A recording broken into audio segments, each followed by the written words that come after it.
Magandang umaga, ngayon po ay araw ng Martes, June 10, 2025. Update po muli sa lagay ng panahon. Patuloy po na minomonitor ang isang low pressure area at ayon sa Pag-asa, tumataas po ang tsansa nito na maging bagyo at papangalan itong awring ng Pag-asa kapag naging bagyo na.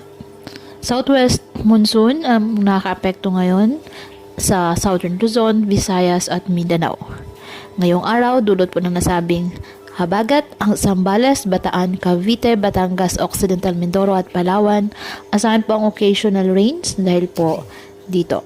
Ang Metro Manila, Visayas, Bicol Region at nalalabing bahagi ng Central Luzon, Mimaropa at Calabarzon. Asahan ang maulap na kalangitan na may kalat-kalat na pag-ulan at thunderstorms. Dulot pa rin po yan ng habagat. Ang Mindanao, bahagyang maulap hanggang sa maulap na kalangitan with isolated rain showers or thunderstorms. Dulot pa rin ng southwest monsoon. Apektado naman po ng mga localized thunderstorms ang nalalabing bahagi ng Luzon. Patuloy po na pinag-iingat ang ating mga kababayan sa banta ng mga posibilidad ng pagbaha at pag-uho ng lupa at palaging umantabay sa iba pa nating weather updates at sa updates ng Pag-asa hinggil sa lagay ng panahon.